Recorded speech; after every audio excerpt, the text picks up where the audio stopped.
Okay, I am preparing to do another round of training for people. In this case, it's down here in Green Valley, my HOA, in fact, and I'm doing a cyber safety class. And in this class, I mention, and here I'll jump straight to the slide, with both malicious emails and malicious calls and texts, I tell them don't interact with the message. Don't respond, don't unsubscribe, and does anybody have an idea why we should recommend people don't interact when you get a message? You should never respond and say unsubscribe or, you stupid jerks, take me off your mailing list or anything like that. Do you know why? Ideas, thoughts? It could be that they know that when they send that you're going to hit unsubscribe, and that could be, I guess, where a virus or some sort of malware, I guess, is hidden. Okay. Anyone else? They understand that this account is active and you interact with them, so maybe you are a target now. Okay.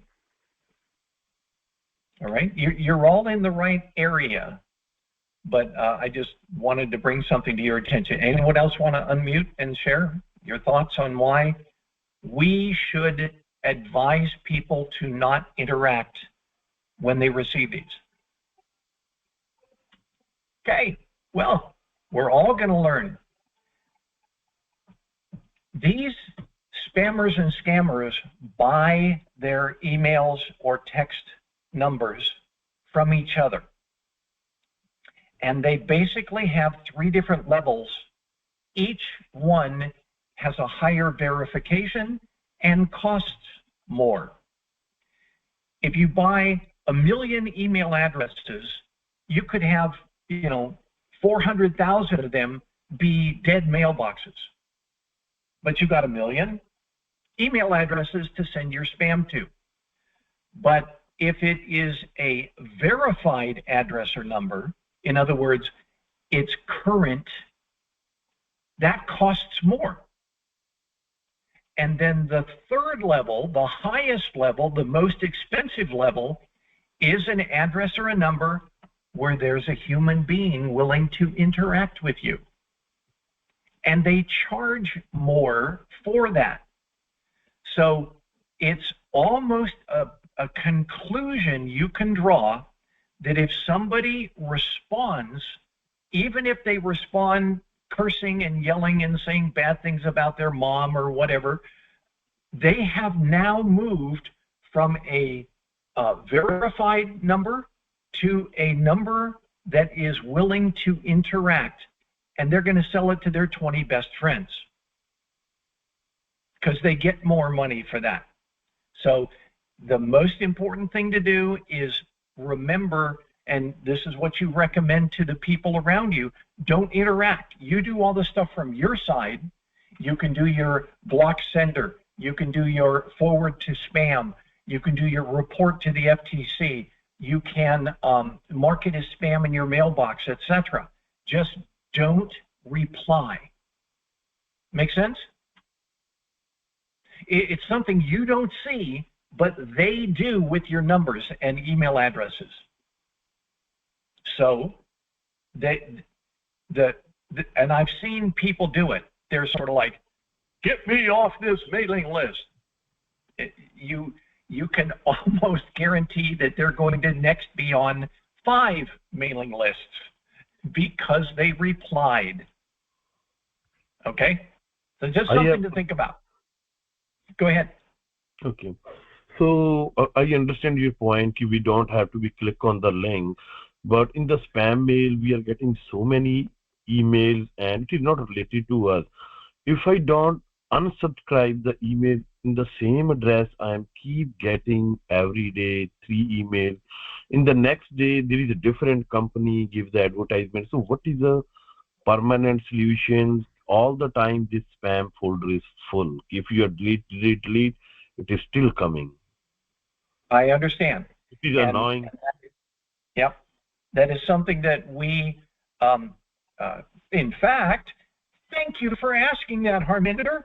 I don't know if any of you saw the latest video that I put up. I tried to make it all nice and colorful and everything, called What is an Incident Response Team Analyst? Did any of you have a chance to see it? I noticed there's 17 views. So what is an IRT analyst? And this was, I think it was you, Kenya, that asked me and said, what do I do? And it was a wonderful question. I'm like, what if you're new to this career field? You don't know what an incident response analyst is. Oh, okay, so I'll tell you.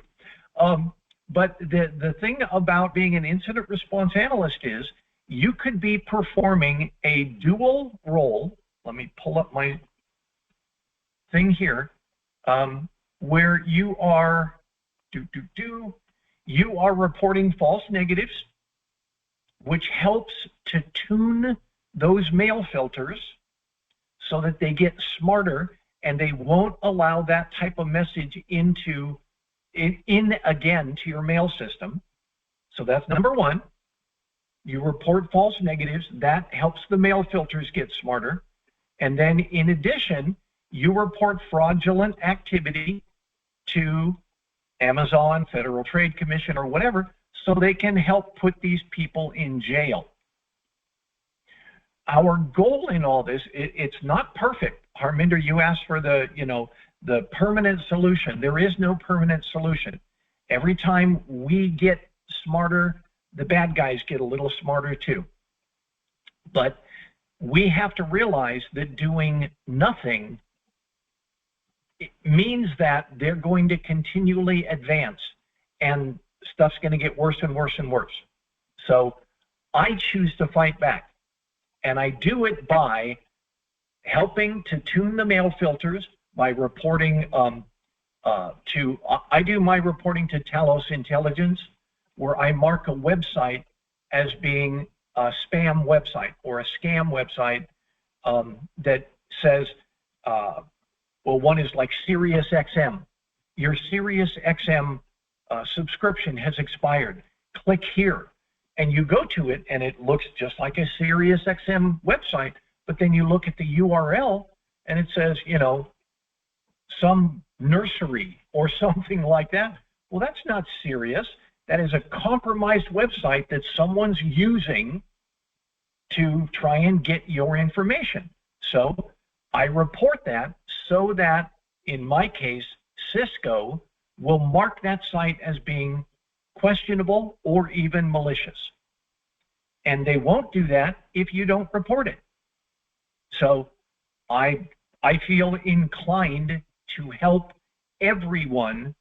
In fact, I do this one here. This is the mic drop. We help reduce spam and phishing messages worldwide and to prosecute the bad guys. And in my video, I go, here's where you drop the mic. That's a good thing. Instead of just, I'm an incident response analyst. No, I help to make this world a better place. Wow. You understand why you're doing this.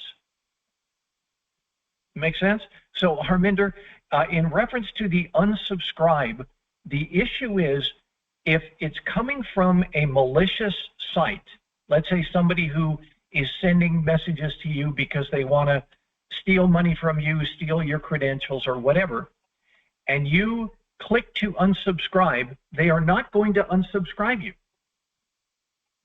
But what you have done is you have now said that that email address has a human being that they can send more junk to.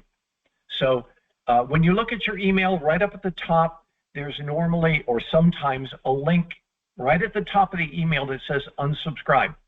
I don't use that link unless I'm absolutely certain it's coming from a bona fide business. And it's not what the graphic says. It may say it's from SiriusXM, but look at the return address. If it's not SiriusXM.com or something like that, I don't trust them. I will not click unsubscribe. What I will do is I will block the sender, mark it as spam, report it to the FTC, and let them worry about it. Does that help, Harminder? Yes, absolutely. Thank you. Okay. I know we all want to have this switch that says, all the bad guy stuff go away, but they're really smart, and they always try and get to your weakest link. They always try and get to the person that didn't read or didn't care to pay attention to their security briefings. No, I don't have time for that. There's a phrase that they've come out with recently, and I think it's a very good one, called human firewall. If you haven't heard of it, just think about it. Every person that's in your organization forms part of that human firewall, because they could click on the wrong emails. The emails get through, and those are when an email gets through your mail filter. What is that called? Anybody? False negative. Right. Yes, exactly. False negative. Remember that. It's going to be in your interview. It's going to be in your Security Plus test. You've got to be able to speak to this. That's another reason why I want you guys all to come here and interact. This is where you learn to speak the language. Don't just come and listen to me, because then you're sort of like, well, Scotty knows what he's talking about. But that doesn't help you when you go into your interview. So that's, false negatives. False negatives. And that's, if you haven't watched this video, go watch it, because I talk about false negatives. A false negative is where it comes in and is passed by the mail filter because it is not marked positive. Positive being it's a malicious or fraudulent email. So false negative, and be very certain when you're talking about that. Yeah, we report false negatives. If your hiring manager has to go look it up, well, shame on them, but you guys need to know, okay? So yeah, go take a look at this. I think it's pretty helpful. I pulled a real colorful template from Microsoft, in fact. But here's what we talk about. A false negative is where the intrusion detection system or your mail filter did not catch it. So it passed it, which means it gave it a negative. It's a negative issue, but it was incorrect. So you need to know that. False negatives are when it gets to the customer. And those are the worst kind. False positives are where your filter captures something that it shouldn't have. Those are the ones where you get the phone calls. Hey, you guys are blocking my, my payroll email or whatever. It's a mission critical email and it's got to go out. And that's why I sent it to 1,000 people and the mail filter snagged it because it looked like spam. That's a false positive, but the false negatives are the sneaky ones. Those are the ones that uninformed people can click on and compromise your whole environment. And that's why we go and report them. I really feel good when I go report false negatives to the FTC or to Talos Intelligence or to Amazon, report a scam. It makes me feel good to do that. Sure, it takes some time, but I'm helping to make this a better world. I can't think of a better way to describe it. And when you go into your interview and you are asked at the very end, is there anything else that you have before we finish this interview? Anything else you want to tell us? That may be a good time for you to say, yeah, I'm here to make this world a better place. I'm not just a techie. Yes, I'm good at this, but I also have an ethical foundation where I want, if you hire me, I want this organization to be better. That's not technical. That's ethical. Okay? Anyone else? Anything else to add? So I just want to talk about how you mentioned the phishing link. I just talked very quickly. We just want to share the real experience happened with me yesterday about this thing.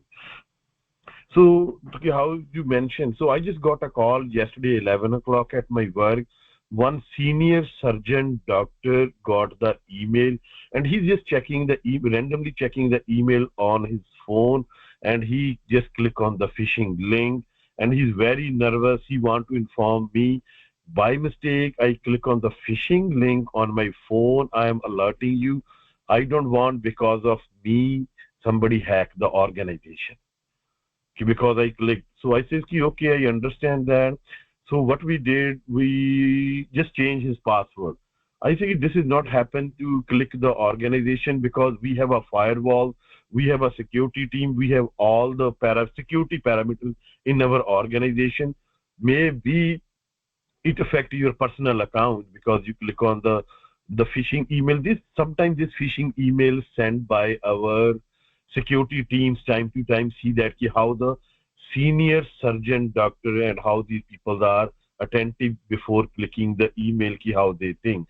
And the email they send, it is related. There is a one new app our organization launch for everybody we are using in our future.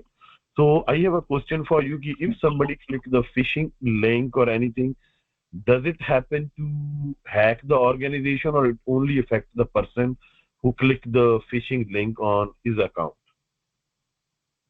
There's no way to know initially. It could be either. It could be both. But one other thing, I heard you describe the interaction. Oh, I lost my camera.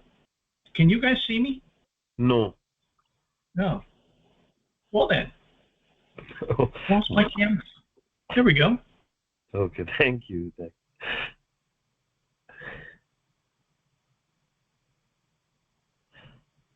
It seems look like the wire is loose or the connection is loose, so that's I just checked. Desk.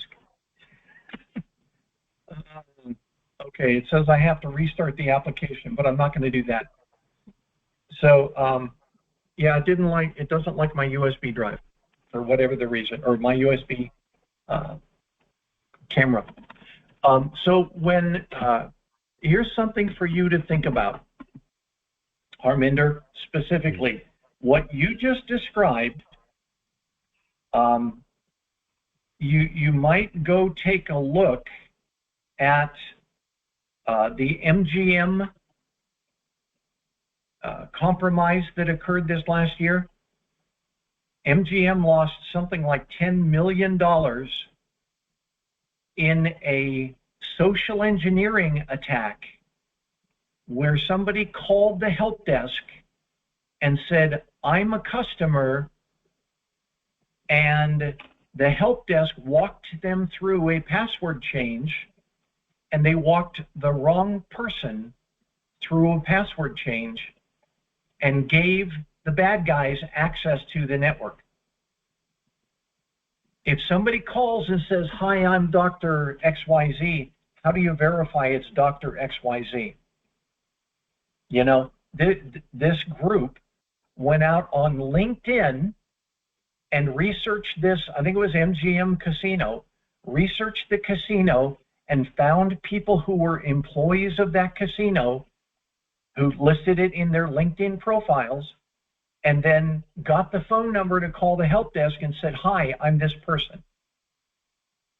And were able to compromise through a social engineering attack on the help desk itself. So I hear what you said, Harminder. There is no real quick answer to it, but be aware that what you described is exactly what compromised MGM, because it wasn't the person they said it was. These folks are sneaky. They are interested in doing everything possible to mess your organization up and steal money. So be careful, double check, make sure, somebody says, oh, for our organization, everyone in our organization has a customer PIN, a PIN number, and it's not published anywhere. Only they and the help desk can check it. So the customer calls in and the help desk says, what's your PIN number? If they don't know their PIN, I can't verify it's you, so I can't help you. So there are ways to authenticate, and just be aware that it's up to you to validate that somebody is who they say they are. Make sense? Yes, got it. All right. I wanted to share this one. We only have a couple minutes left, but I think it's really important that everyone take a look at this.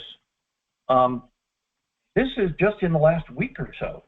This came on. I'm going to drop this in the chat so that you can all get the link. The federal government has what are called FAR, F-A-R, and that means Federal Acquisition Regulations, FAR. Let me see if I can slim this up a little bit. Yeah, they have FARs, and in the FARs, they're drafting a change that says not only does the federal government have to notify, Homeland Security or whoever when they've been compromised, but people who do business with the federal government have to notify. So I'm going to give a real strange example here, but let's say that you are a manufacturer of pencils and you sell pencils to the federal government. I remember years and years and years ago, we used to have what was called, I think it was Illinois Lighthouse for the Blind or something. All of our pencils said Lighthouse for the Blind on them. We bought them from some organization externally from the federal government, okay? But if the FAR requirement actually takes place and this pencil company that wishes to do business with the federal government becomes compromised, they are going to have to, for example, notify CISA when they're compromised. And this is within 8 hours of the time they're compromised, and provide updates every 72 hours until the resolution occurs. That is going to be monstrous for many small and mid-sized businesses who just happen to do business with the federal government. Let's say you're local to, Randolph Air Force Base in Austin, Texas, and you sell them cutlery for their cafeteria. If you get compromised, according to the federal government, they're suggesting that you have to notify Homeland Security through the CISA that you've been compromised, and every 72 hours after that. A massive amount of expectations, and many companies, including Microsoft, have gone on and said this is unduly restrictive. It's burdensome for us. So you need to pay attention to this. If this was a socialist country, labor government or something like that, like Canada, I'm going to give an example of Canada. With Canada, they can specify stuff like this, and because it's a socialist government, the government runs everything. And so they can require stuff like this. In America, however, we are, and I'm going to try and do some schooling here, we're not a democracy, We are a constitutional republic. Regardless of what, our leadership says, we're not a democracy, but we do have a democratic process. So in a democratic process, you can't tell me what to do. And if I don't agree to it, so this is going to be a big deal. The reason they're doing this makes a lot of sense, because there are so many opportunities for people to be compromised. And if you remember SolarWinds compromised a lot of private as well as government agencies. And it was because the SolarWinds folks didn't have their supply chain tightened up and fully resistant to compromise. So does it make sense? Sort of. Can they do it in America? Not easily. Because then what happens if, you say, oh, well, the flower shop that sells flowers to the base cemetery now has to report if they've been compromised within 8 hours. And the flower shop is, 3 old ladies who are just trying to make a business, So just something to think about. Take a look at this article. I think it is really going to be enlightening how this goes. Again, in other countries where they can tell you what to do, it's easier than in America, where you sort of have to agree to go along with it.